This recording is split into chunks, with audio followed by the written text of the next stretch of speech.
Indo British advanced pain clinic నొప్పి మాయం surgery దూరం ఫర్ అపాయింట్మెంట్స్ 9155515563.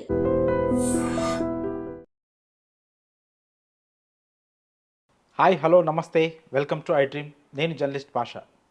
ఈ నెల 22 నుంచి భారత్ వర్సెస్ ఆస్ట్రేలియా మధ్య బోర్డర్ గవాస్కర్ ట్రోఫీ అయితే స్టార్ట్ కాబోతుంది. ఇది టీమిండియాకి చాలా important series. World test championship final ఆడాలంటే ఈ సిరీస్ మనకు ఎంతో కీలకం.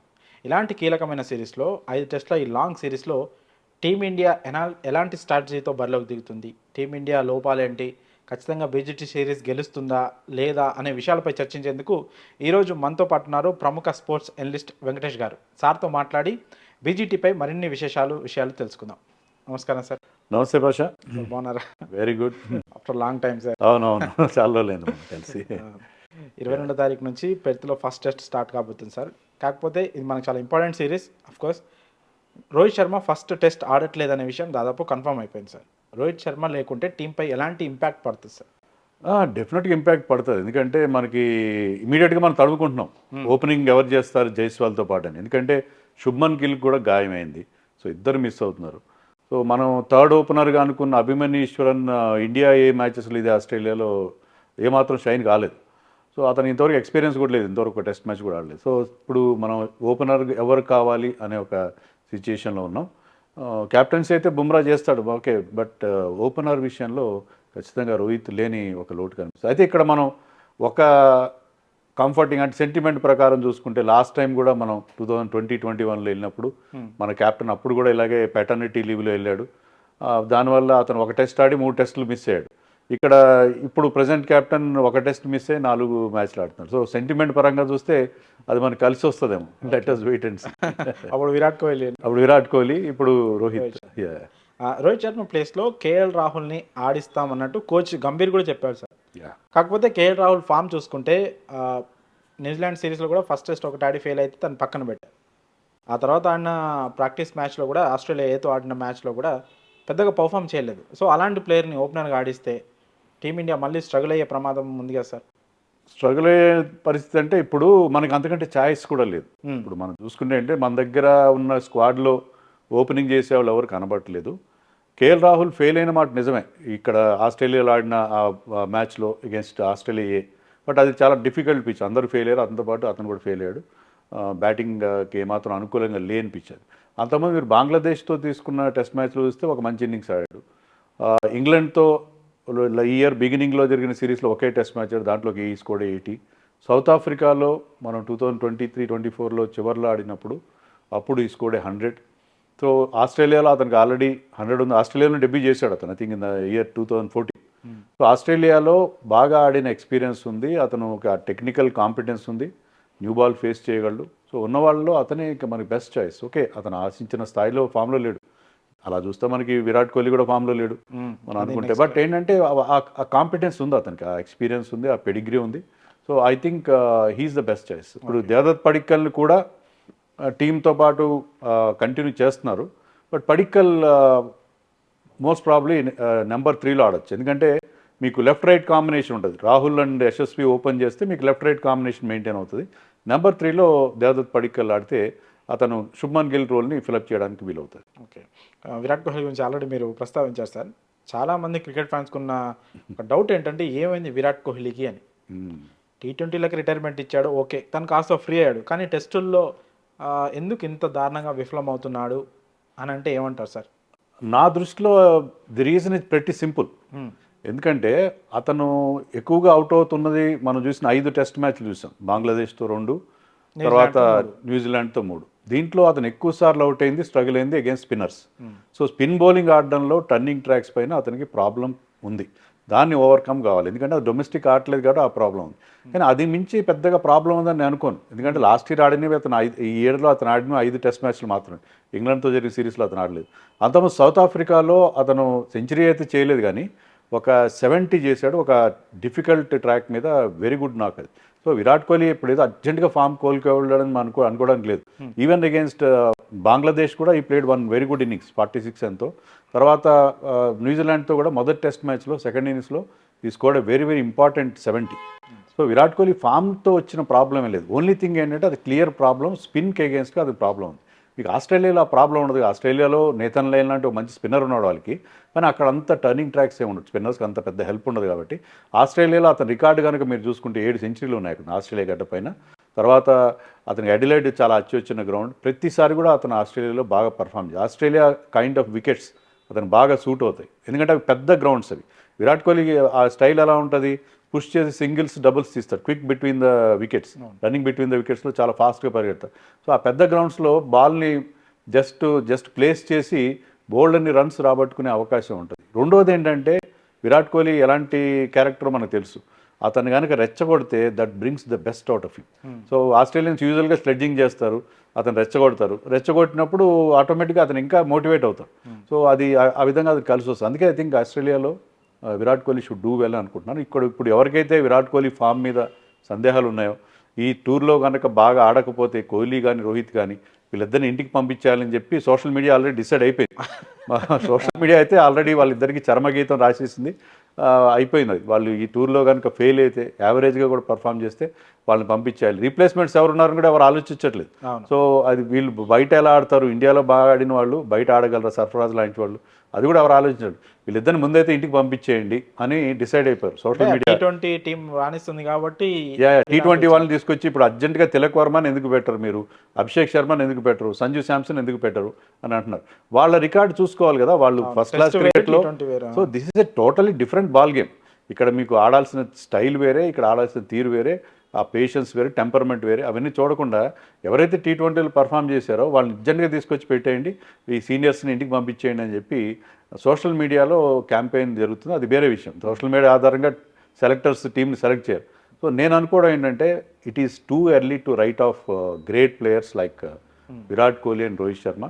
ఈ టూర్లో ఖచ్చితంగా ఇద్దరు, ఎందుకంటే ఇలాంటి గ్రేట్ ప్లేయర్స్ ఏంటంటే ఇలాంటి ఛాలెంజ్ వచ్చినప్పుడు that brings the best out of them. So వాళ్ళు ఖచ్చితంగా ఈ టూర్లో అందరి నోళ్ళు మూయిస్తారు, విమర్శకుల నోళ్ళు మూయిస్తారని చెప్పి నాకు, అంటే బ్రహ్మాండంగా సక్సెస్ అవుతారని నేను అన్నాను. ఎందుకంటే ఖచ్చితంగా వాళ్ళ కొంచెం ఫేడింగ్ అవుట్లో ఉన్నారు వాళ్ళు. ఒకప్పుడు you cannot have Virat Kohli of 2016 and 17. ఇప్పుడు ఆ స్థాయిలో విరాట్ కోహ్లీ పర్ఫామ్ చేస్తాడని మనం ఎక్స్పెక్ట్ చేయడానికి లేదు. బట్ విరాట్ కోహ్లీ ఇప్పటికీ కూడా ఈజ్ వెరీ గుడ్. పర్టికులర్లీ మనం సెనా కంట్రీస్లో south Africa, England, New Zealand, Australia లాంటి చోట్ల ఆడినప్పుడు వాళ్ళకున్న ఎక్స్పీరియన్స్ కానీ, వాళ్ళకున్న టెక్నికల్ కాంపిటెన్స్ కానీ చాలా చాలా ఇంపార్టెంట్. అది మర్చిపోయి మనం డొమెస్టిక్లో ఎవరో బాగా ఆడారు, ఐపీఎల్లో బాగా ఆడారు, T20లో బాగా ఆడారు, వీళ్ళని తీసుకెళ్ళి అంటే ఫ్లాట్ వికెట్స్ మీద ఆడిన వాళ్ళు టఫ్ వికెట్స్ మీద ఆడతారని మీరు ఎలా ఎక్స్పెక్ట్ చేస్తారు? So they are still very good. వాళ్ళ విషయంలో నాకు ఎలాంటి సందేహం లేదు. ఒక్కటైతే కన్ఫర్మేషన్, బీజీటీ అయితే రోహిత్ శర్మ విరాట్ కోహ్లీకి అయితే లాస్ట్ కాదు, ఖచ్చితంగా కాదు. ఎందుకంటే ఒకవేళ ఇక్కడ ఫెయిల్ అయినా కూడా మీరు చూడండి, నెక్స్ట్ ఐపీఎల్ అవుతుంది, ఐపీఎల్ తర్వాత immediately we're going to England. ఇంగ్లాండ్లో కూడా మీకు వాళ్ళ ఎక్స్పీరియన్స్ చాలా ముఖ్యం. అక్కడ మీరు కొత్త వాళ్ళని తీసుకెళ్ళి మొత్తం ఇన్ఎక్స్పీరియన్స్ స్క్వాడ్ని పంపించే అవకాశం లేదు. సో ఏదైనా వాళ్ళ అక్కడ ఈ 2 సిరీస్లో ఫెయిల్ అయితే I'm with you, I'm with all social media keyboard warriors, వాళ్ళతో నేను ఏకీభవిస్తాను, వీళ్ళిద్దరిని ఇంటికి పంపించాలి. ఈ 10 టెస్టుల్లో కనుక ఫెయిల్ అయితే ఖచ్చితంగా వాళ్ళిద్దరికీ అది మన nobody is greater than the game. అంతే, గేమ్ కంటే ఎవ్వరు గొప్పవాళ్ళు కాదు, nobody is bigger than the game. So వాళ్ళ ఇంటికి హ్యాపీగా మనం ఇంటికి పంపించేయచ్చు 10 టెస్టుల్లో కూడా ఫెయిల్ అయితే. విరాట్ కోహ్లీ అగ్రెషన్ గురించి మాట్లాడారు సార్. సోషల్ మీడియాలో కొన్ని ఫోటోలు వైరల్ అవుతున్నాయి. ఫోటోషూట్ సిరీస్ కంటే ముందు తీసుకునే ఫోటోషూట్లో ఇప్పుడు రీసెంట్ ఈ బీజీటీ కోసం విరాట్ కోహ్లీ నవ్వుతున్న ఫోటో ఒకటి, పక్కన గతంలో ఉన్న కోపంతో ఉన్న అగ్రెషన్తో ఉన్న ఫోటో ఒకటి వైరల్ అవుతుంది. విరాట్ కోహ్లీలో ఈ మార్పు వచ్చింది కాబట్టి, అగ్రెషన్ లాస్ అయ్యాడు, కూల్ నేచర్ వచ్చేసింది కాబట్టి ఫెయిల్ అవుతున్నాడు అనే ఒక బజ్ అయితే నడుస్తూ ఉంది. ఎందుకు ఆ మార్పు వచ్చిందంటారా? నిజంగానే ఆ మార్పు వల్లే తను కొంచెం అగ్రెషన్ లాస్ అయిపోయి కూల్గా ఆడుతూ ఫెయిల్ అవుతున్నాడా? కూల్గా ఆడుతున్నది తర్వాతే అతను క్లిక్ చేయడమో నాకు అనిపిస్తుంది. ఎందుకంటే మనం చూసాం కదా, T20 వరల్డ్ కప్ కంటే ముందు 2021 or 22 ఆఫ్ఘనిస్తాన్తో ఏషియా కప్లో సెంచరీ చేశాడు. అక్కడి నుంచి అతను మళ్ళీ ఫామ్లోకి రావడం చూసాం, వాళ్ళని సెంచరీలు చేయడం కూడా చూసాం. ఆ ఫేజ్లో అతను చాలా కూల్గా ఉన్నాడు. అతనికి క్యాప్టెన్సీ లేదు, అతని బర్డెన్ లేదు. తర్వాత ఇద్దరు పిల్లల తండ్రి అయ్యాడు అతను. సో ఆ ఫాదర్హుడ్ అది కూడా కొంత రెస్పాన్సిబిలిటీ, మెచ్యూరిటీ ఆటోమేటిక్గా వస్తుంది. సో ఇదివరకులాగా ఎవరితో గొడవలు పడడం కానీ, లేకపోతే మీడియాతో ట్యాంట్రమ్స్ కానీ ఇవన్నీ పోయినాయి. సో ఏజ్తో పాటు అతను he is mellowing down with the age. So అది గుడ్ థింగ్. అది అతని ఆటను ఎఫెక్ట్ చేస్తుందని నేను అనుకోను. ఏంటంటే మోటివేషన్ లెవెల్స్ ఖచ్చితంగా తగ్గుతాయి. అతనిలో కసి తగ్గింది. ఇప్పుడైనా మనం చూస్తే ఏంటంటే ఏదైనా వికెట్ పడినప్పుడు బౌలర్ కంటే విరాట్ కోహ్లీని ఎక్కువ సెలబ్రేట్ చేస్తాడు. సో అతనిలో ఆ కసి ఏమి తగ్గలేదు. అది తగ్గలేక కొంచెం ఎలాగైనా సరే పోను ఏంటంటే ఏజ్ వచ్చే కొద్దీ కొద్దిగా ఆ రియాక్షన్ లెవెల్స్ మారుతూ ఉంటాయి. That is a good thing actually. Virat Kohli ఇప్పుడు తన కోపమే తమ శత్రువు అంటారు. కోపంతో అన్ని సాధించలేం. మనం ఇందాక అనుకోండి విరాట్ కోహ్లీలో ఆ కసి చాలా ఇంపార్టెంట్. కానీ అది పూర్తిగా తగ్గిందని అయితే నేను అనుకోను. అంటే మనం ఒకటి రెండు ఫోటోలు చూసో లేకపోతే ఒకటి రెండు రియాక్షన్స్ చూసో మనం మాట్లాడడం కరెక్ట్ కాదు. విరాట్ కోహ్లీ స్టిల్ ఆ ఫైర్ ఇన్ ద బెల్లీ ఇంకా ఖచ్చితంగా ఉందని నేను అనుకుంటున్నాను. ఓకే. రోహిత్ శర్మ 15వ తారీఖు తనకి బాబు పుట్టాడు సార్. ఓకే, 22 తారీఖు మ్యాచ్ ఉంది. సో ఈ గ్యాప్లో తను వెళ్ళిపోయి ఫస్ట్ టెస్ట్ ఆడొచ్చు కదా అనే క్వశ్చన్స్ కూడా రైజ్ అవుతున్నాయి. దాన్ని మీరు సపోర్ట్ చేస్తారా సార్? ఓకేనా, ఆడాలా ఆడొద్దా? ఏ మాత్రం సపోర్ట్ చేయను. ఎందుకంటే ఇండియాలో ఆడిన టెస్ట్ మ్యాచ్లు ఆడి బాగానే ఉంది. ఆస్ట్రేలియాలో కండిషన్స్ డిఫరెంట్. ఇప్పుడు ఇండియాలో మీరు బౌలర్ ఎంత ఫాస్ట్ బాల్ వేసినా మోకాలు ఎత్తుకు వస్తుంది. ఆస్ట్రేలియాలో మీకు గుడ్ లెంత్ బాల్ కూడా మీకు ఆల్మోస్ట్ వేస్ట్ హైడ్లో వస్తుంది. సో ఇక్కడి కండిషన్స్కి అక్కడి conditions entirely different. Weather conditions కూడా చాలా డిఫరెంట్. అక్కడ కొన్నిసార్లు చాలా చల్లగా ఉంటుంది, కొన్నిసార్లు మనకంటే కూడా వేడిగా ఉంటుంది. సో అక్కడికి వెళ్ళి అక్కడ అక్లైమటైజ్ కావాలి, వాతావరణ పరిస్థితులకు అలవాటు పడాలి. నెంబర్ 1. నెంబర్ 2, సఫిషియెంట్ ప్రాక్టీస్ కావాలి. ఇప్పుడు టెస్ట్ మ్యాచ్ 22 స్టార్ట్ ఉంది. ఇప్పుడు బయలుదేరి వెళ్ళి జెట్ లాగ్ అని ఉంటుంది. అక్కడ వెళ్ళి మళ్ళీ కొంత టైం జోన్స్కి అలవాటు పడడం, తర్వాత సఫిషియెంట్ ప్రాక్టీస్ చేయాలి ఆ పిచెస్ పైన. అదేం లేకుండా వెళ్ళి డైరెక్ట్గా టెస్ట్ మ్యాచ్ ఆడేస్తే దట్ ఈస్ నాట్ కరెక్ట్. అతను ఇప్పుడు కొడుకు పుట్టాడు కాబట్టి ఇంకా బయలుదేరి వెళ్ళొచ్చు. సో ఫస్ట్ టెస్ట్ ఆడడంలో ఏమాత్రం అర్థం మెంటల్గా ఫిజికల్గా హీఈస్ నాట్ రెడీ. సో దానికంటే కూడా ఏంటంటే సెకండ్ టెస్ట్ మ్యాచ్కి ఫస్ట్ టెస్ట్ మ్యాచ్ మధ్యలో గ్యాప్ ఉంది. దాంట్లో ఒక ప్రాక్టీస్ మ్యాచ్ కూడా ఉంది, క్యాన్బెర్రాలో అనుకుంటా. ఆ ప్రాక్టీస్ మ్యాచ్లో ఆడి ఆ తర్వాత సెకండ్ టెస్ట్ మ్యాచ్ ఆడితే పర్ఫెక్ట్గా, ఎందుకంటే ఇప్పుడు రోహిత్ శర్మ కూడా ఫామ్లో లేడు. ముఖ్యంగా he's not trusting his defence. అతను ఎందుకు అగ్రెసివ్గా ఆడుతున్నాడంటే అతని డిఫెన్స్ మీద అతనికే నమ్మకం లేకుండా పోయింది. అందుకే బాల్ 1 నుంచి అతను is trying to attack the bowlers. So అతను ఈ ప్రాక్టీస్ మ్యాచ్లో మళ్ళీ తన డిఫెన్సివ్ టెక్నిక్ని ఇంప్రూవ్ చేసుకొని కొంచెం ప్రాక్టీస్ చేసుకుని సెకండ్ టెస్ట్ ఆడితే మనం ప్రాపర్గా మనకి అడ్వాంటేజ్ మనకి ఇది ఉంటుంది. So I think that is the right thing to do. న్యూజిలాండ్తో ఓడిపోయిన 3 మ్యాచ్ల తర్వాత పుజారే, రహానే లాంటి ఒక సీనియర్ అలాగే డిఫెన్స్ ఆడే మంచి స్పెషలిస్ట్, టెస్ట్ స్పెషలిస్ట్ అని మిస్ అవుతుంది టీమిండియా అనే ఒక టాక్ వినిపించింది సార్. అది బీసీటీలో కూడా మనకి ఆ ఎఫెక్ట్ కనిపించే ఛాన్స్ ఉందంటారా? కరెక్టే. ఇప్పుడు లాస్ట్ 2 టూర్స్లో పుజారా మనం గెలిచాం. ఆస్ట్రేలియాలో మనం ఇంతవరకు 70 ఏళ్ళ వరకు ఎప్పుడు గెలవలేదు. 70 ఏళ్ళ తర్వాత మనం 2018-19లో ఒకసారి 2021లో మనం 2 సార్లు వరుసగా గెలిచాం. బాగానే ఉంది. ఆ 2 టూర్స్లో కూడా పుజారా వాజ్ అవర్ హీరో. ఖచ్చితంగా ఒప్పుకుంటాను నేను. Pujara was hero. Second time మనం గెలిచినప్పుడు రహానే వాజ్ ది కెప్టెన్. కానీ ఓకే, వాళ్ళ ఫామ్ కూడా బాగా డౌన్ అయింది. ఈవెన్ రాహుల్ ద్రావిడ్ కోచ్గా ఉన్నప్పుడే పుజారాని మనం టీం నుంచి తీసేసాం. Rahul Dravid is like Pujara. So తన అలాంటి ప్లేయర్ని అతను తీసేయంటే అతని యూటిలిటీ అయిపోయిందని అతని ఫామ్ కూడా డౌన్ అయింది. సో ఇప్పుడు ఈ పర్టికులర్ టూర్కి వాళ్ళని తీసుకొచ్చి ఆడిస్తే నెక్స్ట్ మనం ఆస్ట్రేలియా వెళ్ళినప్పుడు అయితే వాళ్ళు ఉండరు. సో ఈ లోపల మనం కొత్త ప్లేయర్స్ని తయారు చేసుకోవాలి. ఇప్పుడు రాహుల్ కావచ్చు, సర్ఫరాజ్ కావచ్చు, జురెల్ కావచ్చు, దేవదత్ పడిక్కల్ కావచ్చు, శుభ్మన్ గిల్, వీళ్ళందరినీ మనం ఆస్ట్రేలియాలో ఆ కండిషన్స్లో ట్రై చేస్తే మన ఫ్యూచర్లో మనం భవిష్యత్తులో కూడా ఆస్ట్రేలియా వెళ్ళినప్పుడు వాళ్ళని తయారు చేసుకోవడం వీలదు. కేవలం ఈ టూర్ గెలవడం కోసం, ఈ సిరీస్ గెలవడం కోసం మనం పుజారాని తీసుకెళ్ళినా, రహానాని తీసుకెళ్ళినా అది దానివల్ల ఉపయోగం లేదు. సో ఆల్రెడీ మనం ఏమనుకున్నాం అంటే we have moved on from those 2 people. వాళ్ళు ఇంకా మనకు అవసరం లేదు, మనం కొత్త వాళ్ళని వెతుక్కుందాం అని చెప్పి మనం ముందుకెళ్తున్నాం. సో ఆ రకంగా వెళ్తున్నప్పుడు మనం కొత్త వాళ్ళని ట్రై చేసి ఒకవేళ ఫెయిల్ అయినా పర్వాలేదు, మనం ఏంటంటే టీం అనేది బిల్డ్ చేసుకోవడానికి ఫ్యూచర్ కోసం ఉపయోగపడతామని అనుకుంటున్నాను. Pujara I entirely agree. Last 2 టూర్స్లో ఆడాడు. అదే రకంగా ఆడాలి. ఆస్ట్రేలియాలో ఏంటంటే you have to wear down their bowlers. అక్కడ మీకు పెద్దగా బాల్ మూవ్ అవడం కానీ అదేం ఉండదు. Ball will come straight on to the bat. Bounce ఉంటుంది. వాళ్ళు మీకు రకరకాల బౌన్సర్లు వేస్తారు, మీ బాడీ మీద దెబ్బలు తగులుతాయి. అవన్నీ తట్టుకొని మీరు నిలబడితే యూ విల్ గెట్ రన్స్. మీకు పేషెన్స్ ఉంటే విల్ గెట్ రన్స్. ఆస్ట్రేలియాలో, ఇంగ్లాండ్లో అట్లాంటి చోట్ల ఏంటంటే మీరు ఎంత బాగా ఆడినా 1 ball will come with your name on it. So అది వచ్చి మిమ్మల్ని అవుట్ చేసేస్తుంది. ఆస్ట్రేలియాలో అలా కాదు. మీరు పేషెంట్గా ఆడితే like Pujara number of balls ఎక్కువ ఆడితే మీకు ఖచ్చితంగా రివార్డ్ ఉంటుంది. సో మీరు లాంగ్ ఇన్నింగ్స్ ఆడొచ్చు, మీకు రన్స్ కూడా వస్తాయి. సో అలాంటి టెంపర్మెంట్ మన ఈ కొత్త క్రాప్ ఆఫ్ ప్లేయర్స్ అలవాటు చేసుకోవడానికి ఈ టూర్ మంచి అవకాశం. మొహమ్మద్ షమీ సార్ చాలా మంచి బౌలరు. గాయం కారణంగా వరల్డ్ కప్ తర్వాత మళ్ళీ ఇప్పుడు రీసెంట్గా కంబ్యాక్ ఇచ్చాడు, రంజీ ట్రోఫీలో ఆడాడు బెంగాల్ తరఫున. సో అతని అవసరం ఇప్పుడు టీమిండియాకి బీజీటీలో ఉందంటారా? తీసుకునే ఛాన్స్ ఏమైనా ఉందా? డెఫినెట్గా ఉంది. ఎందుకంటే మన బౌలింగ్ అటాక్ మీరు చూడండి, బుమ్రా ఒకడే ఎక్స్పీరియన్స్ ఉంది. సిరాజ్ లాస్ట్ బీజీటీలో డెబ్యూ చేశాడు, అతను కూడా సఫిషియెంట్ ఎక్స్పీరియన్స్. మిగతా వాళ్ళందరూ కొత్త కురాళ్ళు, ఆకాశ్దీప్ కావచ్చు, హర్షిత్ రాణా అయితే ఒక టెస్ట్ ఆడలేదు, Prasidh Krishna I think played 1 or 2 test matches. So చాలా ఇన్ఎక్స్పీరియన్స్డ్ పేస్ అటాక్ ఉంది అక్కడ.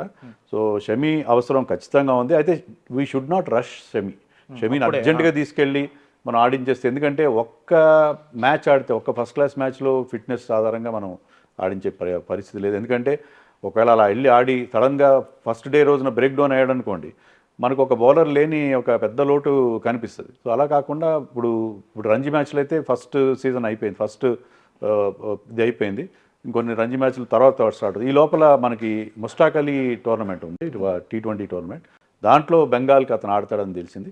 సో అక్కడ కూడా ఆడి ఆ మ్యాచ్లో కూడా ఒక 3-4 మ్యాచ్లో ఫిట్నెస్ చూసిన తర్వాత ఐ థింక్ బహుశా థర్డ్ టెస్ట్ నుంచి అతన్ని తీసుకెళ్తే బాగుంటుంది. అతను పూర్తిగా మనకి అతని ఫిట్నెస్ విషయంలో కంప్లీట్ కాన్ఫిడెన్స్ వచ్చిన తర్వాత ఖచ్చితంగా అతన్ని ఆడించాలి. ఎందుకంటే అక్కడ ఆడిన ఎక్స్పీరియన్స్ ఉంది. మన Bumrah and Shami sharing the new ball will be wonderful. Okay, గతంలో ఆస్ట్రేలియా అన్నప్పుడు ఇషాంత్ శర్మ మనకు ఒక మంచి ఎసెట్ లాగా ఉండేవాడు సార్. సో ఇప్పుడు ప్రసిద్ధ్ కృష్ణని కూడా అతని రోల్ని ఫుల్ఫిల్ చేసేందుకు తీసుకున్నారు అనే టాక్ వినిపిస్తుంది. ప్రసిద్ధ్ కృష్ణ నిజంగానే ఇషాంత్ శర్మ రోల్ని ఫుల్ఫిల్ చేయగలుగుతాడా సార్? అట్లీస్ట్ ఫిజికల్లీ, ఎందుకంటే ఇషాంత్ అంత పొడుగు లేడు కానీ ఇతను 6 feet కంటే పైన 6 feet 1 inch 6 feet 2 inch height ఉన్నాడు. And is also hitting the type of bowler. ఆస్ట్రేలియాలో అది చాలా యూస్ఫుల్ స్కిల్ సెట్ అది. సో అతను ఆ పేస్ కూడా ఉంది, అతని దగ్గర మంచి పేస్ ఉంది. సో అతను కనుక అతను ఈవెన్ హర్షిత్ రాణా కూడా టాల్గానే ఉన్నాడు. సో వీళ్ళిద్దరు టాల్ బౌలర్, మన ఆస్ట్రేలియా ఎప్పుడు కూడా టాల్ బౌలర్స్ని తీసుకెళ్ళి, ఇషాంత్ శర్మ, పంకజ్ సింగ్ ఇలాంటి టాల్ బౌలర్స్ని తీసుకెళ్ళి, ఎందుకంటే అక్కడ బౌన్సీ ట్రాక్స్ మీద మీకు ఎక్స్ట్రా హైట్ ఉంటే చాలా ఉపయోగపడుతుంది. మీరు ఆస్ట్రేలియన్ ఫాస్ట్ బౌలర్స్ చూడండి, ప్యాట్ కమిన్స్ కానీ, స్టార్క్ కానీ, హైజల్వుడ్ కానీ, వాళ్ళందరూ 6'3", 6'4" హైట్ ఉన్నారు. సో ఆ హైట్, ఎక్స్ట్రా హైట్ అనేది ఆస్ట్రేలియాలో చాలా అవసరం. అందుకనే మనం ఆస్ట్రేలియా ఎప్పుడు వెళ్ళినా కూడా టాల్ ఫాస్ట్ బౌలర్స్కి ప్రిఫరెన్స్ ఇస్తాం. సో ప్రసిద్ధ్ కృష్ణ ఆ జాబ్కి సూట్ అవుతాడు. బట్ ఇషాంత్ శర్మ అంత స్కిల్, ఇషాంత్ శర్మ బోల్డ్ అని వికెట్లు తీశాడు. సో 100 పైగా టెస్ట్ మ్యాచ్లు ఆడిన ప్లేయర్. సో ఆ స్థాయిలో అతను పర్ఫామ్ చేస్తారో లేదని we have to wait and see. కొంచెం ఇంజరీ ప్రోన్గా కూడా ఉన్నాడు ప్రసిద్ధ్ కృష్ణ, అదే అతనుకున్న ప్రాబ్లం. ఆల్రౌండర్లో తీసుకుంటే సార్, మనకున్న 4 ఆల్రౌండర్స్లో 3 స్పిన్ బౌలింగ్ ఆల్రౌండర్సే ఉన్నారు. మన తెలుగు కుర్రాడు నితీష్ కుమార్ రెడ్డి ఒక్కడే మీడియం ఫాస్ట్ బౌలర్ ఉన్నాడు. ఈ టెస్ట్ సిరీస్లో అతనికి అవకాశం దక్కుతుందా? డెఫినెట్గా ఫస్ట్ టెస్ట్లో అతను డెబ్యూ చేస్తాడని ఆల్రెడీ మనకి వార్తలు వస్తున్నాయి. ఎందుకంటే మీరు 4 ఫాస్ట్ బౌలర్స్ని ఆడించవచ్చు, స్పెషలిస్ట్ ఫాస్ట్ బౌలర్స్ని. కానీ దానివల్ల ఏంటంటే మీ టెయిల్ చాలా లాంగ్ అయిపోతుంది. ఆఫ్టర్ నెంబర్ 7 తర్వాత మీకు అందరూ టెయిల్ ఎండర్సే ఉంటుంది. బుమ్రా కానీ, సిరాజ్ కానీ వీళ్ళెవరు పెద్దగా బ్యాటింగ్ చేయరు. అలా కాకుండా మీ 4th సీమర్ కనుక ఒక ఆల్రౌండర్ అయితే మీకు నెంబర్ 8 దాకా బ్యాటింగ్ డెప్త్ ఉంటుంది. అది ఆస్ట్రేలియా లాంటి కండిషన్స్లో చాలా అవసరం. సో ఆ పర్టికులర్ రోల్కి నితీష్ కుమార్ రెడ్డిని తీసుకెళ్ళారు. చాలామంది ముఖ్యంగా ముంబై లాబీ వాళ్ళు ఏమంటున్నారంటే, శార్దుల్ ఠాకూర్ ఉన్నాడు కదా, శార్దుల్ ఠాకూర్ని పక్కన పెట్టేసి మీరు, ఎందుకంటే ముంబై వాళ్ళు ఏంటంటే వాళ్ళ ప్లేయర్స్ని ఎప్పుడు చేస్తున్నారు, జతిన్ పరాంజ్పే లాంటి మాజీ సెలెక్టర్స్ వీళ్ళందరూ కామెంట్ చేస్తున్నారు, శార్దుల్ ఠాకూర్ని తీసుకెళ్లాల్సింది, నితీష్ కుమార్ రెడ్డి ఆడాడు, అతను sufficient number of first class matches ఆడాడు, అతన్ని రష్ చేస్తున్నారు, మీరు చాలా తొందరగా టీంలోకి తీసుకొచ్చారని చెప్పి కామెంట్ చేస్తున్నారు. బట్ ఎలా అయితే మనం పుజారా అండ్ రహానే గురించి అనుకున్నామో, we're moving ahead of Shardul Thakur నుంచి మనం ముందుకెళ్తాం. అంటే ఆఫ్ లైట్ శార్దుల్ ఠాకూర్ కూడా మనకు సరైన పర్ఫార్మెన్స్ ఇవ్వలేదు. సో ఆ కారణంగా ఐ థింక్ నితీష్ కుమార్ రెడ్డిని ట్రై చేయడంలో తప్పేం లేదు. నితీష్ కుమార్ రెడ్డి మంచి టాలెంటెడ్ ప్లేయర్, బౌలింగ్ అంత గొప్పగా ఉంటుందని అనుకోను నేను. కానీ మీరు ఎప్పుడైనా చూడండి, 5 బౌలర్స్తో మీరు ఆడినప్పుడు 5th బౌలర్ గెట్స్ అండర్ బోల్డ్. అంటే మీరు 4 బౌలర్సే మెయిన్గా బౌలింగ్ వేస్తారు. ఒక రిలీఫ్గా ఎండ్ మార్చడం కోసమో లేకపోతే ఒక బౌలర్కి కాస్త రెస్ట్ ఇవ్వడం కోసం 5th బౌలర్ అంత అవసరం అన్నిసార్లు ఉండదు. సో అందుకని అలాంటి బౌలర్ కనుక బ్యాటింగ్ చేయగలిగితే, ప్రీవియస్లీ మనం use to play Hardik Pandya అన్నట్టు రోల్. సో ఆ రోల్లో నితీష్ కుమార్ రెడ్డి కనుక రీజనబుల్ పర్ఫార్మెన్స్ ఇస్తే ఫస్ట్ టెస్ట్లో కనుక ఇన్నింగ్స్లో ఒక 20-30 రన్స్ చేసి 2 innings బౌలింగ్లో వికెట్స్ 1 or 2 వికెట్స్ తీసి లేకపోతే టైట్గా బౌలింగ్ వేసి కొంచెం కంట్రోల్తో బౌలింగ్ వేస్తే మొత్తం 5 టెస్టులు ఆడే ఒక గోల్డెన్ ఆపర్చునిటీ అతనికి ఖచ్చితంగా కనిపిస్తుంది. ఎందుకంటే అతని స్కిల్ సెట్ ఉన్న ప్లేయర్ టీంలో ఇంకొకరు లేరు. 2 స్పిన్నర్ని ఆస్ట్రేలియాలో మనం ఆడించాం. యూజువల్గా మనం టర్నింగ్ ట్రాక్స్ మీద ఉంటే తప్ప, కానీ most of the tracks fast బౌలర్స్కి అనుకూలిస్తాయి. కాబట్టి great opportunity for Nitish Kumar Reddy to play the entire series. So దాన్ని అతను 2 చేతులతో ఈ అవకాశాన్ని అందిపుచ్చుకోవాలి. సిరాజ్ గురించి మాట్లాడుకుంటే సార్ గత కొన్ని టెస్టులుగా వికెట్లు పెద్దగా తీయట్లేదు. సో ఈ బీజీటీలో కనుక అదే కంటిన్యూ చేసి మళ్ళీ వికెట్లు తీయకపోతే ఇదే లాస్ట్ సిరీస్ అవ్వచ్చా సిరాజ్కి? ఎందుకంటే మిగతా బౌలర్లు బుమ్రా, ఒకవేళ షమి కూడా టీంలోకి వస్తే వాళ్ళిద్దరు స్టార్ బౌలర్స్ ఖచ్చితంగా ఉంటారు. ఆకాశ్దీప్ కానీ, ప్రదీప్ కృష్ణ కానీ, హర్షిత్ రాణా కానీ, వీళ్ళు ఎవరినైనా మంచి పర్ఫార్మెన్స్ చేస్తే ఒకళ్ళిద్దరు సిరాజ్ని పూర్తిగా పక్కన పెట్టేసే ఛాన్స్ ఉంది కదా సార్? డెఫినెట్గా సిరాజ్ కొద్దిగా లీన్ ప్యాచ్లో ఉన్నాడు. ఈ 5 టెస్ట్ మ్యాచ్లో కూడా సిరాజ్ నుంచి మనం ఆశించిన స్థాయి 5 టెస్ట్లు ఆడలేదు అతను, కానీ మొత్తం మీద ఓవరాల్గా అతను కొద్దిగా అది ఫామ్ కోల్పోవడం అనేది అందరికీ జరుగుతుంటుంది. బట్ ఆస్ట్రేలియాలోనే అతను డెబ్యూ చేశాడు. మెల్బోర్న్ టెస్ట్లో, తర్వాత సిడ్నీ టెస్ట్లో చాలా బాగా, ఐ థింక్ బ్రిస్బేన్ టెస్ట్లో చాలా మంచి బౌలింగ్ చేశాడు. సో ఆ పాజిటివ్ వైబ్స్ అతనికి ఉంటాయి ఖచ్చితంగా. అక్కడ బౌలర్స్ కూడా హెల్ప్ ఉంటుంది. సో సిరాజ్ ఏంటంటే చాలా committed soldier. So first over ఎంత ఎఫర్ట్ పెడతాడో లాస్ట్ ఓవర్లో కూడా అంత ఎఫర్ట్ పెడతాడు. So captains would love to have a bowler like him. So అందుకని సిరాజ్కి ఇది టెస్ట్. అతను కూడా ఏంటంటే కొత్త ప్లేస్లో, మరి కొత్త సిరీస్, కొత్త కండిషన్స్లో, మన ఇండియన్ కండిషన్స్లో అతను ఫెయిల్ అవడం చూసాం. Indian conditions usually not suitable for fast bowler. So అక్కడ హెల్ప్ఫుల్ కండిషన్స్లో సిరాజ్ కూడా ఒక ఛాలెంజర్, దాంట్లో పర్ఫామ్ చేయాలి. లేకపోతే మీరు అన్నట్టుగా ఆకాశ్దీప్ కానీ, హర్షిత్ రాణా, ఇంకా కొత్త కుర్రాళ్ళు చాలామంది, ఇంకా ముఖేష్ కుమార్ లాంటి వాళ్ళు ఉన్నారు, ఖలీల్ అహ్మద్ ఉన్నాడు, వీళ్ళందరూ ఉన్నారు, చాలామంది అవైలబుల్ ఉన్నారు. కాబట్టి సిరాజ్ తన ప్లేస్ కాపాడుకోవాలంటే ఈ సిరీస్లో బాగా పర్ఫామ్ చేయాలి. బ్యాటింగ్ పరంగా చూస్తే సార్ ఇప్పటివరకు టీమిండియా బ్యాటింగ్ లైనప్ని మనం అనలైజ్ చేసినాం. అలాగే ఆస్ట్రేలియా మన అపోనెంట్ బ్యాటింగ్లో ఏ టీం స్ట్రాంగ్గా ఉంది సార్? మనకు ముఖ్యంగా ఎవరి నుంచి థ్రెడ్ ఉంటుంది ఆస్ట్రేలియా బ్యాటర్స్ నుంచి? మనం అనుకుంటున్నా కానీ ఇండియా వీక్గా ఉంది, మనకి బ్యాట్స్మెన్ ఫామ్లో లేరని చెప్పి. ఆస్ట్రేలియా పరిస్థితి కూడా అలాగే ఉంది. మీరు చూడండి, వార్నర్ లేకపోతే కొత్త ఓపెనర్ మెక్స్వీన్ అనే ఒక ఓపెనర్ని తీసుకొచ్చారు. అతను ఎలా ఆడతాడో తెలియదు మనకి. కొత్త ఓపెనర్ ఎలాగైనా కొంచెం స్ట్రగుల్ అవుతాడు. తర్వాత వాళ్ళ దగ్గర మనకి థ్రెట్ ఎవరంటే నా దృష్టిలో Usman Khawaja and Travis Head, వీళ్ళిద్దరే డేంజర్గా నాకు అనిపిస్తున్నారు. మిగతా వాళ్ళు ఇటీవల కాలంలో మనం లబుషేన్ కానీ లేకపోతే స్టీవ్ స్మిత్ ఫామ్ చూస్తే ఎంత ఎంకరేజింగ్గా లేదు. వాళ్ళు ఒకప్పుడు ఒక 2 ఏళ్ల క్రితం వాళ్ళిద్దరూ బ్రహ్మాండంగా ఇద్దరికిద్దరు అద్భుతంగా పర్ఫామ్ చేయడం మనం చూసాం. కానీ ఆఫ్ లైట్ ఏంటంటే వాళ్ళ ఫామ్ కూడా చాలా వరకు డౌన్ అయింది. మరి విరాట్ కోహ్లీ విషయం ఎలా అనుకున్నాం, Steve Smith also is going through the same kind of phase. So వాళ్ళిద్దరూ మళ్ళీ ఫామ్లోకి రావచ్చు, గ్రేట్ ప్లేయర్స్ వాళ్ళిద్దరికిద్దరు. అలాగే మిచెల్ మార్ష్ కూడా ఎప్పుడు బాగా ఆడతాడు, ఇండియా మీద అతనికి ఎప్పుడు సరైన రికార్డు లేదు. సో మనకి వాళ్ళకి కూడా కొన్ని ప్రాబ్లమ్స్ ఉన్నాయి. ఖవాజా అండ్ ట్రావిస్ హెడ్ ఎప్పుడు ఆల్వేస్ డేంజర్ టు ఇండియా మీద ఎప్పుడు కూడా that brings the best out of him. So వీళ్ళకే ప్రాబ్లం ఉంది. అలెక్స్ కేరీ ఉన్నాడు కీపర్, అతను కూడా ఓకే పెద్దగా మనం వాళ్ళ బ్యాటింగ్ గురించి కూడా పెద్దగా మనం వరి అవ్వాల్సిన అవసరం లేదు. మనం బ్యాటింగ్లో ఎలాంటి సమస్యలు ఉన్నాయో they are also having similar kind of problems. Okay, bowling గురించి మాట్లాడుకుంటే team India bowling attack, Australia bowling attack, ఏది డేంజరస్గా ఉంది ప్రస్తుతానికి? ఆస్ట్రేలియా కండిషన్స్లో ఎవరు డామినేట్ చేసే అవకాశం కనిపిస్తాం? అంటే ఆస్ట్రేలియాకి ఇక్కడ కొంత ఎడ్జ్ కనిపిస్తుంది ఫర్ 2 reasons. ఒకటి ఏంటంటే ఎక్స్పీరియన్స్. మీరు ఆ నలుగురు తీసుకోండి, కమిన్స్ కానీ, Starc, Hazlewood and Nathan Lyon, tons of experience ఉంది. అది హోమ్ కండిషన్స్లో ఆడుతున్నారు, అది నెంబర్ 1. రెండోది ఏంటంటే మనం అనుకున్నట్టుగా వాళ్ళ ఎక్స్ట్రా హైట్, ఓకే, అది extra ice and familiarity with the conditions, అవన్నీ వాళ్ళకి హెల్ప్ఫుల్గా ఉంటాయి. మన వాళ్ళు తీసుకుంటే ఏంటంటే బుమ్రా తప్ప మిగతా వాళ్ళకి పెద్ద ఎక్స్పీరియన్స్ లేదు. బుమ్రా ఐ థింక్ ఇది 3rd tour ఎంతో ఆస్ట్రేలియాలో, సో అతనికి సఫిషియెంట్ ఎక్స్పీరియన్స్. మిగతా వాళ్ళందరూ కొత్తగా ఉన్నారు. బట్ ఒకటేంటంటే ఫ్రెష్నెస్, ఎనర్జీ. మన దగ్గర ఆ ఫ్రెష్నెస్ తీసుకొచ్చే ఫాస్ట్ బౌలింగ్ ఏంటంటే మీకు ఎనర్జీ కావాలి, ఆ ఫ్రెష్నెస్ కావాలి, ఫ్రెష్ లెగ్స్ ఎప్పుడు కూడా చాలా. సో ఆ రకంగా మనకు కొంత హెల్ప్ ఉంది. మీరు అదే ఆస్ట్రేలియా తీసుకుంటే వాళ్ళు ముగ్గురు fast bowlers, they are above 30. ముగ్గురు కూడా వాళ్ళ లేటర్ పార్ట్ ఆఫ్ కెరీర్లో ఉన్నారు. ఖచ్చితంగా ఏజింగ్ పేస్ అటాక్. ఈవెన్ వాళ్ళ 4th సీమర్గా ఉన్న స్కాట్ బౌలండ్ కూడా, అతను కూడా 35 ఎంతో, అతను కూడా ఏజ్ చాలా ఎక్కువ ఉంది. సో వాళ్ళ bowling attack is ageing face attack. మనది ఏంటంటే ఆ ఎక్స్ట్రా విగర్, ఆ యంగ్ పేస్ అటాక్ ఉంది కాబట్టి అది మనకు కొంతవరకు. బట్ ఎక్స్పీరియన్స్ తీసుకుంటే మాత్రం మనం చాలా టోటల్ ఎక్స్పీరియన్స్లో చాలా, నేను ఎక్కడ ఒక మీమ్స్ వస్తాయి దాంట్లో చూశాను. ఈ మన బౌలింగ్ అటాక్లో ఉన్న 6 మంది కలిపి చూస్తే, ఇంక్లూడింగ్ నితీష్ రెడ్డి చూస్తే, వీళ్ళందరూ తీసుకున్న వికెట్ల కంటే వాళ్ళు ఒక్కొక్కరు ఎక్కువ వికెట్లు తీసుకున్నారు. హ్యాజల్వుడ్ కానీ, కమిన్స్ కానీ, స్టార్క్ కానీ. సో అంత డిఫరెన్స్ ఉంది. ఓకే, 5 టెస్ట్ మ్యాచ్ జరిగే వేదికలు చూసుకుంటే సార్, పెర్త్, అడిలైడ్, అలాగే బ్రిస్బేన్, సిడ్నీ, అలాగే ఇంకా మెల్బోర్న్. ఈ 5 ఆస్ట్రేలియాకే పూర్తిగా వాళ్ళకే అనుకూలంగా ఉంటాయా, లేదా మనకు అనుకూలంగా ఉండే పిచ్చులు ఉన్నాయా, ఎలాంటి కండిషన్స్ ఉంటాయి, ఇందులో డిఫరెంట్గా ఉండేవి అన్నీ ఒకే ప్యాటర్న్లో ఉంటాయా? ఒకసారి పిచ్చుల గురించి అనాలిసిస్ చేయండి ఈ టూర్ మనకి టఫ్ ఎందుకంటే Pasha, sir. First 3 test matches కూడా మనకి చాలా చాలా టఫ్ కండిషన్స్ ఉంటాయి. పెర్త్లో చాలా ఫాస్ట్ వికెట్ ఉంటుంది అని చెప్పి మనకు ఆల్రెడీ డ్రాప్ ఇన్ పిచ్చే, కానీ ఆ పిచ్ కూడా చాలా పేస్ బౌలింగ్కి అనుకూలంగా. జనరల్లీ పెర్త్ ఎప్పుడు కూడా గతంలో వాకా స్టేడియంలో ఆడిన, ఇప్పుడు ఆప్టస్లో ఆడిన ఫాస్ట్ బౌలర్స్కి హెల్ప్ ఉంటుంది. అక్కడ సాయిల్ కండిషన్ ఏంటంటే మంచి ఎక్స్ట్రా బౌన్స్ ఉంటుంది.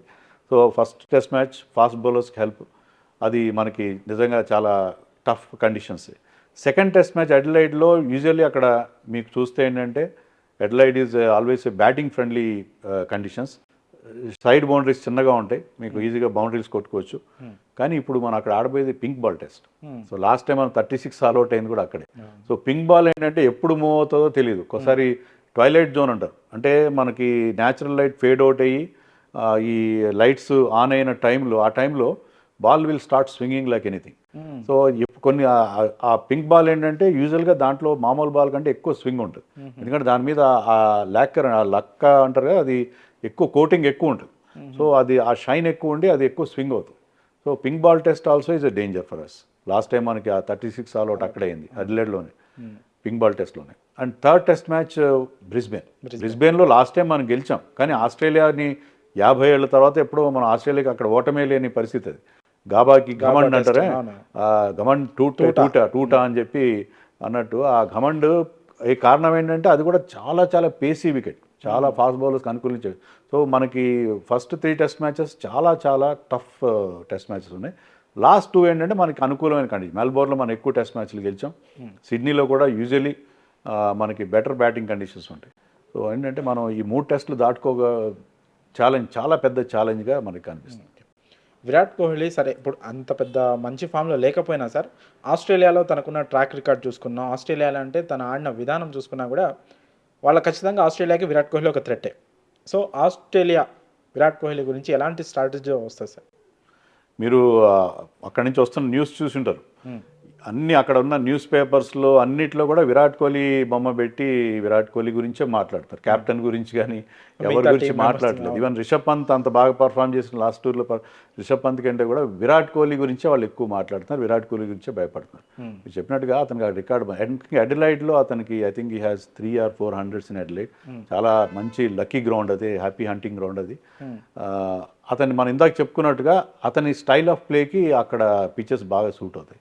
సో ఈ always does well in Australia. So అదే మనకి హోప్ ఏంటంటే విరాట్ కోహ్లీ ఫామ్లోకి వస్తాడు. Shubman Gill first test match అయితే ఆడట్లేదు, కానీ లాస్ట్ టూర్లో అతను చాలా మంచి ఇన్నింగ్స్ ఆడాడు, ముఖ్యంగా గాబా టెస్ట్లో మంచి ఇన్నింగ్స్ ఆడాడు. అతనికి అక్కడ అతని స్టైల్ ఆఫ్ ప్లే కూడా ఆ బౌన్సీ ట్రాక్స్ బాగా సూట్ అవుతాయి. సో మనకి అందరికీ అదే హోప్స్ ఉన్నాయి. మనకి ఇప్పుడు న్యూజిలాండ్తో ఘోరంగా ఓడిపోయినప్పటికి కూడా ఆస్ట్రేలియాలో మన ప్లేయర్స్ ఎప్పుడు కూడా they are more comfortable. Last 2 times మనం అక్కడ గెలిచాం. సో ఐ థింక్ ఈసారి బెటర్గా ఆడతారు మన వాళ్ళని చెప్పి, విరాట్ కోహ్లీనే కాదు మిగతా వాళ్ళు కూడా. విరాట్ కోహ్లీ కూడా ఛాలెంజ్, ఇది చాలా పెద్ద ఛాలెంజ్, ఎందుకంటే అతన్ని ఆల్మోస్ట్ రైట్ ఆఫ్ చేసే పరిస్థితి. సో ఇలాంటి ఛాలెంజ్కి గొప్ప ప్లేయర్స్ ఖచ్చితంగా రియాక్ట్ అవుతారు, పాజిటివ్గా రియాక్ట్ అవుతారు. So I expect the same thing with Rohit and Virat. గత కొన్ని మ్యాచ్లుగా బాగా ఆడుతున్న అక్షర్ పటేల్ సార్, స్పిన్ ఆల్రౌండర్గా బ్యాటింగ్ చాలా అద్భుతంగా చేస్తున్నాడు. అతన్ని బీజీటీకి ఎందుకు సెలెక్ట్ చేయలేదు సార్? దానికి మెయిన్ రీజన్ ఏంటంటే అక్షర్ కంటే కూడా మన పికింగ్ ఆర్డర్లో మనకి ఎప్పుడు జడేజా ముందు ఉంటుంది. ఇద్దరు సిమిలర్ కైండ్ ఆఫ్ బౌలర్, ఇద్దరిని ఆడించే పరిస్థితి ఉండదు టెస్ట్ మ్యాచ్లో, ఎందుకంటే సేమ్ టైప్లో ఉంటారు కదా. సో జడేజా మీరు ఇటీవల కాలంలో అక్షర్ బాగా బ్యాటింగ్ చేస్తున్నారు కరెక్టే, కానీ ఎక్కువగా అది వైట్ బాల్ క్రికెట్. టెస్ట్ మ్యాచ్లో అవకాశం ఇచ్చిన బాగానే బ్యాటింగ్ చేస్తారు, కానీ is better batsmen and turning tracks మీద బెటర్ రికార్డ్ ఉంది. అక్షర్ ఇంతవరకు టెస్ట్ మ్యాచ్ ఆడలేదు అనుకుంటా, ఆస్ట్రేలియాలో ఎప్పుడు ఆడలేదు. అతనికి ఉన్న ఎక్స్పీరియన్స్ కానీ అది తీసుకున్నారు. లేటెస్ట్గా వాషింగ్టన్ సుందర్ ఎప్పుడైతే ఎమర్జ్ అయ్యాడో, వాషింగ్టన్ సుందర్ ఎమర్జ్ కాకపోయి ఉంటే అక్షర్ వెళ్ళి ఉండేవాడు. కానీ ఆ వాషింగ్టన్ సుందర్ ఒక ఆఫ్ స్పిన్నర్. మీకు అక్కడ చూస్తే ఏంటంటే ట్రావిస్ హెడ్ కానీ, ఉస్మాన్ ఖవాజా, అలెక్స్ క్యారీ, వీళ్ళందరూ లెఫ్ట్ హ్యాండర్స్ ఉన్నారు ఆ టీంలో. సో లెఫ్ట్ హ్యాండర్స్కి అగేన్స్ట్గా ఒక ఆఫ్ స్పిన్నింగ్ ఆల్రౌండర్ ఉంటే బాగుంటుంది అని అతన్ని సెలెక్ట్ చేసినట్టుగా ఉన్నారు. మరి అశ్విన్ కూడా సేమ్ కదా అని మీరు అనొచ్చు. నా దృష్టిలో ఏంటంటే నేను అనుకోవడం, if I'm not wrong, I'm not against Ashwin must have played his last test match అనుకుంటున్నాను. ఎందుకంటే హోమ్ టెస్ట్ సిరీస్లోనే అతను పెద్దగా ఇంప్రెసివ్గా చేయలేదు. ఆస్ట్రేలియాలో మన స్పిన్నర్స్ ఎవరు కూడా పెద్దగా షైన్ కాలేదు, ఎప్పుడు షైన్ కాలేదు. అలాంటప్పుడు అశ్విన్ కంటే కూడా Washington is a better batsmen, left hander. So ఒకవేళ మీరు ఇద్దరు స్పిన్నర్స్ ఆడించాలనుకున్నా లేకపోతే జడేజాని పక్కన పెట్టాలనుకున్నా your first choice happens to be Washington, not Ashwin. So Ashwin టూర్కి అయితే తీసుకెళ్లారు, అతను ఉన్న ఎక్స్పీరియన్స్తో అది తీసుకెళ్లారు, కానీ అక్కడ అతను టెస్ట్ మ్యాచ్లు ఆడతాడని నాకైతే నమ్మకం లేదు. ఒకవేళ ఆడించిన చివర్లో ఏమైనా లాస్ట్ చెప్పలేము మనం, ఎందుకంటే ఇద్దరు స్పిన్నర్స్ ఆడించాలన్నప్పుడు అశ్విన్ ఈజ్ ఎ చాయిస్. కానీ ఎప్పుడు కూడా మీరు ఫస్ట్ ప్రిఫరెన్స్ ఎవరికి ఇస్తారంటే జడేజా వాషింగ్టన్కి ఇస్తారు. ఓకే, రుతురాజ్ గైక్వాడ్కి అన్యాయం జరుగుతుంది అనే బస్ బాగా వినిపిస్తుంది. గతంలో సంజు శాంసన్ విషయంలో వినిపించినంతగా వినిపిస్తూ ఉంది. అభిమన్యు ఈశ్వరన్ని కూడా తీసుకున్నారు, రుతురాజ్ గైక్వాడ్కి మాత్రం ఛాన్స్ ఇవ్వట్లేదు అని. దాన్ని ఎలా చూడాలి సార్? ఇది ఎంత సోషల్ మీడియా క్యాంపెయిన్, ఇది సోషల్ మీడియా హంగామా ఇది. సరే, రుతురాజ్ గైక్వాడ్ కూడా ఖచ్చితంగా అతని టెస్ట్ మ్యాచ్లు, అందుకనే అతన్ని మనం ఇక్కడ కూడా ఆడించలేదు, వేరే ఫార్మాట్స్లో ఆడించకుండా ఇండియాకి పంపించారు, బాగానే ఉంది. ప్రాబ్లం ఏంటంటే Abhimanyu Easwaran has scored more runs. Duleep trophy తీసుకోండి, మీరు అక్కడ సెంచరీలు చేశాడు. తర్వాత మొత్తం అతని ఆస్ట్రేలియా వెళ్ళే వరకు అన్ని ఆల్మోస్ట్ బోల్డ్ 4-5 హండ్రెడ్స్ ఉన్నాయి. సో ఆ రకంగా తీసుకుంటే ఇద్దరి మధ్య మనం చూసినప్పుడు అభిమన్యు ఈశ్వరన్ బెటర్గా పర్ఫామ్ చేశాడు. సో డొమెస్టిక్లో బాగా ఆడిన వాళ్ళకి ఇవ్వకుండా ఎలా చేస్తారు? సో ఇద్దరు కూడా టెస్ట్ మ్యాచ్ ఆడలేదు ఇంతవరకు. సో అందుకని అతనికి ప్రిఫరెన్స్ ఇవ్వడం అనేది మనం చూసాం. తర్వాత ఇండియాకి అతను క్యాప్టెన్ చేశారు, అతనికి ఇంపార్టెన్స్ ఇవ్వకుండా లేరు, క్యాప్టెన్ చేశారు, కానీ అతను అక్కడ కూడా ఇండియా తరఫున పర్ఫామ్ చేయలేదు. సో మీరు పర్ఫామ్ చేయకుండా ఆడాలనుకోండి, దేవదత్ పడిక్కల్ని టీంలో తీసుకున్నారు. టీంలో తీసుకోవడం ఇన్ ద సెన్స్ అతన్ని అక్కడ ఆస్ట్రేలియాలో కంటిన్యూ చేసి రుతురాజ్ని సాయి సుదర్శన్ని ఇండియాకి వెనక్కి పంపించారు. దాని రీజన్ ఏంటంటే Padikkal has scored runs.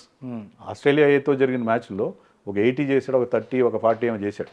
So runs చేశాడు కాబట్టి అతను హీ ఎర్న్డ్ హిస్ ప్లేస్.